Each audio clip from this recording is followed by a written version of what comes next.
प्रधानमंत्री आवास तो पूरी तरीके से गरीबों के साथ छल किया गया है।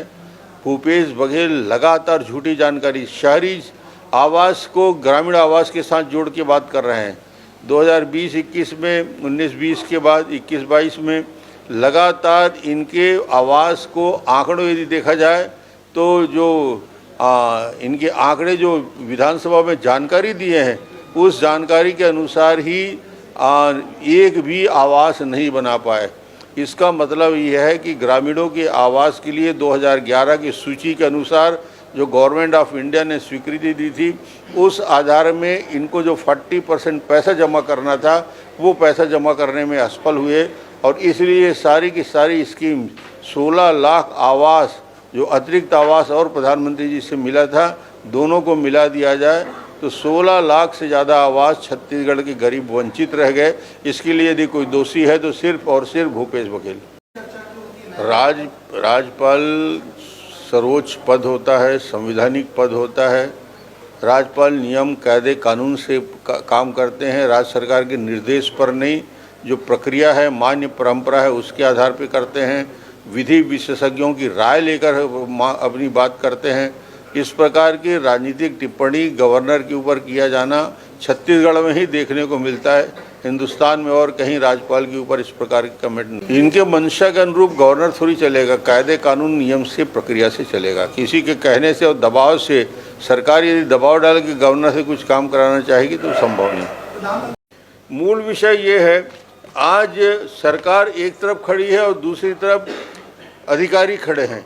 अधिकारियों ने एक संयुक्त प्रेस कॉन्फ्रेंस, प्रेस रिलीज जारी किया, विभाग को जानकारी दी और फूड जो इंस्पेक्टर हैं उनका जो संघ है उन लोगों ने जानकारी दी है। वो जानकारी दी है कि वो हमेशा हर महीने राशन दुकानों की पूरे के पूरे सामग्री का विवरण पत्रक अपने जानकारी में रखते थे, डेटाबेस में रखते थे और डायरेक्टरेट को लगातार जानकारी देते रहे।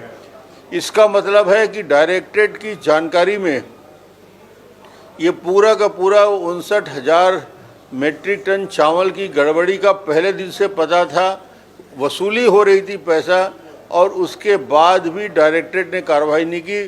फूड इंस्पेक्टर जो संघ ने इससे अपने आप को अलग किया है और उसके साथ ही साथ जो ये पूरे मामले को लेकर हम लोगों ने जो मांग आज किया, जो स्थगन आया था, स्थगन का मतलब सिर्फ यही था कि छत्तीसगढ़ के गरीबों का चावल यदि कोई खाने लगे, गरीबों के शक्कर खाने लगे, गुड़ खाने लगे और नमक खाने लगे, जिसके लिए सिस्टम बनाया था, उससे बड़ा और क्या विषय हो सकता है सदन में। सदन की कार्रवाई को स्थगित करके इस पर चर्चा कराई जाए और जो भी भ्रष्टाचार किया है, यदि मान लो 149 करोड़ ही है, मैं तो 600 करोड़ का आरोप लगाता हूँ, मगर 149 करोड़ का भी भ्रष्टाचार हुआ है यदि, तो वो भी हिंदुस्तान में शायद फूड डिपार्टमेंट में और गरीबों के पीडीएस में इससे बड़ा भ्रष्टाचार नहीं हो सकता। हमने मांग किया था विधायकों की समिति से जांच कराएं और इस सारे विषय के पत्र भी गवर्नमेंट ऑफ इंडिया ने जानकारी मांगी है फूड डिपार्टमेंट को और हम फूड डिपार्टमेंट को भी जानकारी देंगे और इस विषय को लेकर न्यायालय में भी जाएंगे।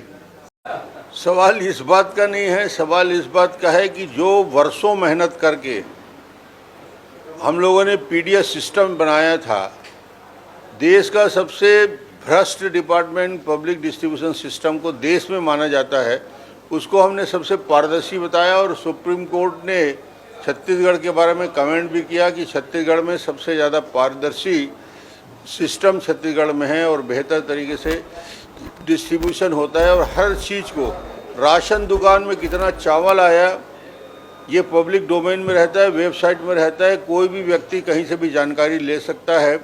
उसके बाद फूड इंस्पेक्टर के पास मंथली कितने चावल आया, कितना वितरण हुआ और अतिशेष कितना है, इसकी जानकारी भी फूड इंस्पेक्टर के पास रहती है।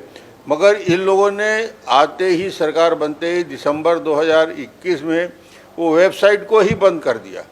गड़बड़ी की शुरुआत यहीं से होती है और जब आज मंत्री जी ने स्वीकार किया कि 139 करोड़ का घोटाला हुआ है, 139 करोड़ स्वीकार कर रहे हैं, मगर इन्होंने कार्रवाई क्या की, 4 करोड़ रुपये की वसूली की दिसंबर के बाद से आज तारीख तक पूरी जानकारी आने के बाद 4 करोड़ की वसूली हुई, सिर्फ और सिर्फ 2.66% की वसूली हुई और 5,398 दुकानों में बचत स्टॉक के कमी पाई गई और उसमें सिर्फ और सिर्फ 3% दुकानों को निलंबित किया गया।